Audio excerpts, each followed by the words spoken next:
नमस्कार। आज हम कक्षा 11वीं की पुस्तक भारतीय संविधान सिद्धांत और व्यवहार के अध्याय 7 स्थानीय शासन के भाग 1 पर बातचीत करेंगे। इस पाठ को 2 भागों में बांटा गया है। आज हम जिन बिंदुओं पर चर्चा करने जा रहे हैं वे हैं स्थानीय शासन, लोकतंत्र का अर्थ, भारत में स्थानीय शासन का विकास, स्वतंत्र भारत में स्थानीय शासन और 73वां संशोधन। सबसे पहले बात करते हैं स्थानीय शासन पर। गांव और जिला स्तर के शासन को स्थानीय शासन कहते हैं। यह आम आदमी का सबसे नजदीक का शासन है। इसमें जनता की प्रतिदिन की समस्याओं का समाधान बहुत तेजी से तथा कम खर्च में हो जाता है। दूसरा बिंदु है लोकतंत्र का अर्थ।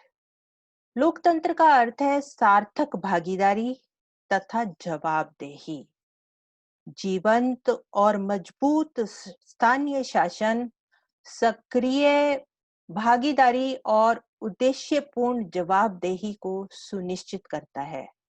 जो काम स्थानीय स्तर पर किए जा सकते हैं वे काम स्थानीय लोगों तथा उनके प्रतिनिधियों के हाथ में रहने चाहिए, क्योंकि आम जनता राज्य सरकार या केंद्र सरकार से कहीं ज्यादा स्थानीय शासन से परिचित होती है। तीसरा बिंदु है भारत में स्थानीय शासन का विकास।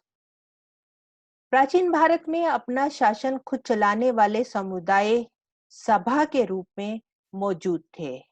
आधुनिक समय में निर्वाचित निकाय सन 1882 के बाद में ही अस्तित्व में आए।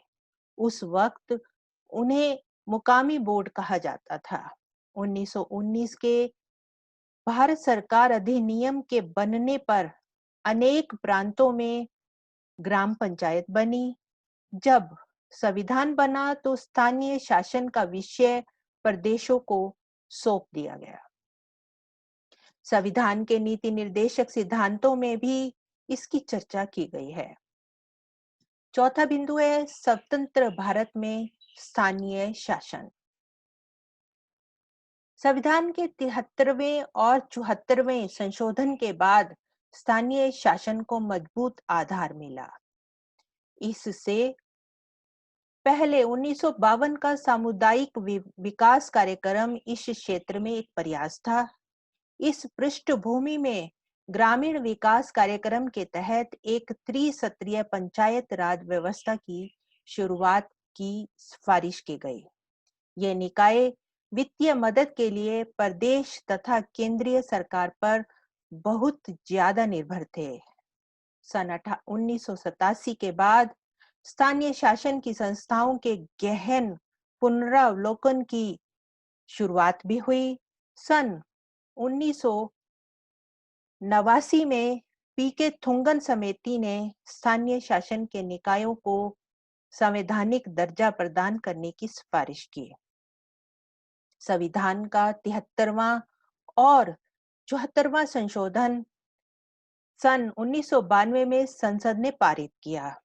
73वां संशोधन गांव के स्थानीय शासन से जुड़ा हुआ है।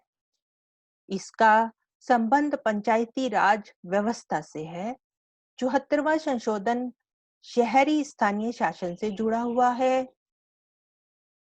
अब बात करते हैं 73वां संशोधन के बारे में। 73वें संविधान संशोधन के प्रावधान का प्रथम पायदान ग्राम सभा है।